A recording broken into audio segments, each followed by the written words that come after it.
भगवान श्री राम के जीवन को लेकर के, और आप लोग बड़े प्रसन्न हो रहे थे। वैसे भगवान श्री राम का जीवन सुनने में ही अच्छा लगता है, करने में तो रावण वाला ही हम सबको अच्छा लगता है। हम सुन करके बहुत प्रसन्न होते हैं, लेकिन करते रावण वाला ही है। सीधी सी बात है। आप लोग मुझे बताओ कि भगवान राम ने धर्म की स्थापना के लिए अपने पूरे जीवन को आहूत कर दिया, लेकिन हम भगवान राम के भक्त हैं। वो सामान्य सी बात है, हम धर्म का अपने जीवन में आचरण नहीं कर पाते। हम कितना सत्य बोलते हैं बताइए। ये तो पहली चीज है। अगर हम अपने जीवन में झूठ बोलते हैं तो समझना कि हम राम के भक्त नहीं, बल्कि हम रावण वाली श्रृंखला में जा रहे हैं। अगर हमारे जीवन में प्रेम नहीं है, समर्पण नहीं है, भाई भाई का आपस का प्रेम देखिए। और आज लगभग 10 लाख वर्ष से ऊपर समय हो गया प्रभु श्री राम को गए दुनिया से, उसके बावजूद भी आज हम सभी सनातनी उनके लिए नतमस्तक हैं। क्यों? क्या कारण है? कभी भी उन्होंने अपने जीवन में धर्म से समझौता नहीं किया। लेकिन हम लोग कोई भी अपने जीवन में विपरीत परिस्थिति आ जाती है तो धर्म को एक खूंटी पर टांग देते हैं, और जो हमारे मन में जैसा रास्ता निकलता वैसा रास्ता निकाल लेते हैं। इतिहास ऐसे नहीं बनता।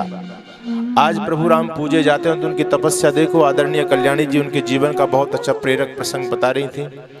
मैं आपको बताना चाहता हूं, जब लक्ष्मण जी को शक्ति लगी और जब वैद्य सुषेण को लाया गया तो प्रभु राम बड़े विह्वल हो रहे हैं अपने भाई की वेदना को देख करके, और लगता है कि मेरा भाई बचेगा या नहीं बचेगा। कितना कष्ट है। लक्ष्मण और भगवान श्री राम का कितना प्रेम था, और ये एक प्रतिज्ञा थी प्रभु राम की, मैं अपने भाई लक्ष्मण को साथ लेकर के आया हूं, तो हम जब अयोध्या में लौटेंगे तो दोनों साथ ही लौटेंगे। लेकिन अब लक्ष्मण जी का साथ छूटने वाला है। आप देखिए कितनी वेदना प्रभु राम के हृदय में होगी। लेकिन जब सुषेण वैद्य को बुलाया गया तो उनके चेहरे पर एक मुस्कान आई कि शायद सुषेण वैद्य बहुत बड़े वैद्य हैं, इनके आने से मेरे भाई लक्ष्मण के शायद प्राण वापस लौट आए। लेकिन सुषेण वैद्य ने देखा तो सुषेण वैद्य ने स्पष्ट मना कर दिया कि मैं लक्ष्मण जी की चिकित्सा नहीं कर सकता। क्यों? क्योंकि मैं रावण का वैद्य हूं और मुझे जबरदस्ती लाया गया। मेरा धर्म नहीं कहता कि मैं दुश्मन के भाई की चिकित्सा करूं। आप रावण के दुश्मन हैं और मैं रावण का राज्य वैद्य हूं, इसलिए मेरा धर्म मुझको लक्ष्मण की चिकित्सा करने से रोकता है। आप सोचिए उस समय प्रभु राम पर क्या बीत रही होगी। लोगों ने कहा प्रभु समझाओ, ये तो अपने धर्म की दुहाई दे रहा है सुषेण, तो कैसे बात बनेगी, लक्ष्मण चले जाएंगे। तो देखो यहां पर पता चलता है आदमी का कि वो कितनी अध्यात्म की गहराई में थे। प्रभु राम कहते हैं कि चंद्र टरे सूरज टरे साहे चाहे सब जग टर जाए, और धर्म छोड़ने की कभी राम न देगा राय। कुछ भी हो जाए, धरती उलट पलट हो जाए, लेकिन मैं कभी भी सुषेण को धर्म छोड़ने की सलाह नहीं दे सकता। ठीक है, सुषेण का अपना धर्म है, वो अपना राजधर्म का पालन कर रहे हैं। मैं कभी भी नहीं कहूंगा उनको कि आप अपने धर्म छोड़ करके मेरे भाई की चिकित्सा करें। लोगों ने कहा देखो, एक बार आप कह देंगे तो बात बन सकती है, सुषेण मान सकते हैं, इतने हट्टी दुराग्रही नहीं है। लेकिन प्रभु राम का जवाब सुनिए, क्या गजब का जवाब दिया प्रभु राम। कहते हैं अरे आप अपने मुझको ये उपदेश कर रहे हो कि सुषेण का धर्म छुड़वा दूं? मैं तो धरती पर धर्म की स्थापना के लिए आया हूं, और मैंने इस धर्म के पालन के लिए अपने जीवन में कितने सारे संकट सहे। जिस धर्म हेतु सब राज गया, श्री पितृदेव का मरण हुआ। जिस धर्म हेतु सब राज गया, श्री पितृदेव का मरण हुआ। और जिस धर्म पर भाई भरत छूटा, प्यारी सीता का हरण हुआ, उस धर्म हेतु आज लक्ष्मण भी यदि मरता है तो मर जाए, आवाज यही होगी मेरी पर धर्म नहीं जाने पाए। मैं कभी भी सुषेण को बाध्य नहीं करूंगा। सुषेण ने प्रभु राम के चरण छुए और कहते हैं प्रभु मैं तो केवल परीक्षा लेना चाहता था आपकी, लेकिन वैद्य का धर्म तो होता है रोगी की सेवा करना, उसकी दृष्टि में कोई भेदभाव नहीं होता है। मैं लक्ष्मण की चिकित्सा करूंगा। यहाँ पर अब प्रभु राम के चरित्र को देखिए, भगवान राम के जीवन को देखिए। हम सभी राम की जय जयकार के नारे तो लगाते हैं, लेकिन सोचो कि हम अपने जीवन में धर्म को कितना स्थान दे पा रहे हैं। मैं बार बार सामान्य सी छोटी बातों पर आ जाता हूँ। प्रभु राम के चरित्र को देखो, उनके गले में जनेऊ होता है। अरे जिन हमारे पूर्वज लोगों ने प्रभु राम, भगवान कृष्ण, महावीर, हनुमान और कितने सारी एक बलिदानी परिपाटी हमारे सामने है, उन लोगों ने अपने धर्म के लिए अपनी गर्दन कटा दी, लेकिन कभी धर्म को, धर्म के चिन्हों को, उन प्रतीकों को नहीं जाने दिया अपने जीवन से। आज हम तो फोकट में यज्ञोपवीत तो चोटी कटा करके बैठे, बोलो है या नहीं ऐसा?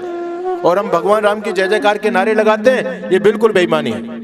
हम प्रभु राम के सच्चे भक्त तभी कहलाएंगे यदि हम उनके आचरण को अपने जीवन में अपनाएं। और हमारी हिंदू समाज की दुर्दशा इसी कारण हुई है। एक विदेशी राइटर ने लिखा, वो कहता है कि ये हिंदू महान जाति दुनिया से समाप्त कैसे हो गई। जिस जाति के पास में वेद जैसी धरोहर हो, जिस जाति के पास में भगवान श्री राम और भगवान श्री कृष्ण जैसे आदर्श पुरुष हो, जिस जाति के पास में गीता रामायण महाभारत जैसा सर साहित्य हो, आखिर वो जाति दुनिया से विलुप्त कैसे हो गई, दुनिया से समाप्त कैसे हो गई। उस व्यक्ति ने प्रश्न खड़ा किया। मैं उसके प्रश्न का समाधान देना चाहता हूं। इसमें कोई शक नहीं है कि वेद जैसी धरोहर हमारे पास में है। इसमें कोई शक नहीं है कि भगवान श्री राम और भगवान श्री कृष्ण जैसे महापुरुष हमारे पास में है। लेकिन इस हिंदू जाति का पतन का सबसे बड़ा कारण यह है कि इस हिंदू जाति ने भगवान श्री राम भगवान श्री कृष्ण के बड़े बड़े मंदिर तो बनवाए, इस हिंदू जाति ने भगवान श्री राम भगवान श्री कृष्ण की बड़ी बड़ी प्रतिमाएं बना करके मंदिर में स्थापित करके दोनों समय घंटनाद के साथ में उनकी आरती तो की। इस हिंदू जाति ने भगवान श्री राम भगवान श्री कृष्ण की मूर्तियों के गले में माला डाल करके सुबह शाम उनको भोग तो लगाया। लेकिन इस हिंदू जाति ने भगवान श्री राम और भगवान श्री कृष्ण ने जो कहा वो नहीं किया। ये हमारा सबसे बड़ा पतन का कारण है। और आज भी हम दुनिया से समाप्त होंगे यदि हम अपने पुराने उन आदर्शों पर नहीं चले, तो हमको दुनिया से समाप्त करना पड़ेगा। आश्चर्य की बात है, भगवान राम ने प्रतिज्ञा की, निश्चरहीन कर्म ही भुज उठाए प्रणकीन। उन्होंने प्रतिज्ञा की थी, मैं धरती को निशाचरों से हीन कर दूंगा। और हम भगवान राम के भक्त चारों तरफ से निशाचरों से घिरे पड़े हैं। किस बात के हम भगवान राम के भक्त हैं? आश्चर्य की बात। भगवान कृष्ण को देखो, जितने भी हमारे आदर्श पुरुष महापुरुष आए, सबके हाथ में हथियार है और सारी अपनी संस्कृति में, अरे शस्त्र का भी ज्ञान और शास्त्र का भी ज्ञान है। दोनों चीजें, शस्त्र और साथ, माला और भाला दोनों साथ साथ चलती हैं हमारी संस्कृति में। लेकिन हम केवल हरे राम पर रह गए बस। और देश पूरे विधर्मी लोगों के हाथ में चलता चला जा रहा है। इसलिए सचेत और सावधान होने की आवश्यकता है। आर्य समाज आपको चेता रहा है, आपको जागरूक कर रहा है। तो मैं भगवान श्री राम के चरित्र को लेकर के जो ज्यादा नहीं बोलूंगा, शेष चर्चा फिर कभी करूंगा। छोड़ता हूँ। आर्य समाज के मंदिर प्रांगण में समापन सत्र में मैं एक विशेष बात आपको बताना चाहूंगा। लेकिन आज तो मैं थोड़ी सी, मेरा अंदर एक टीस है ऋषि दयानंद आर्य समाज की। जब तक मैं आर्य समाज की बात नहीं कह लेता तब तक मेरा मन लगता नहीं है कहीं। बोलने के लिए मेरे पास बहुत कुछ मैटर है। मैं महीनों बोलता हूँ, एक दिन में 3-3 सभा में बोलता हूँ। लेकिन मैं बोलता हूँ आर्य समाज पर ही, क्योंकि मुझे देख लिया, मैंने पूरी दुनिया को देखा है। पूरे देश में कोने कोने में मैं जाता हूँ, देश की परिस्थितियों को देख रहा हूँ कि इस देश की, इस सनातन संस्कृति की रक्षा कैसे कर सकते हैं। यदि इस रक्षा का एक ही उपाय है तो वो केवल आर्य समाज है। तो इस आर्य समाज के सिद्धांतों का जन जन तक प्रसारित करना हमारा धर्म है। और लोगों को हम जगाने का काम कर रहे हैं। और ऐसी बात नहीं है, लोगों में थोड़ी चेतना भी आ रही है। तो मैं थोड़ी सी एक चर्चा आज आपके बीच में प्रारंभ करता हूँ। हमारी माताएं बहनें बैठी हैं और मैं तो कहता हूँ यहाँ पर आर्य समाज परिवार से भी माताएं बहनें बैठी हैं।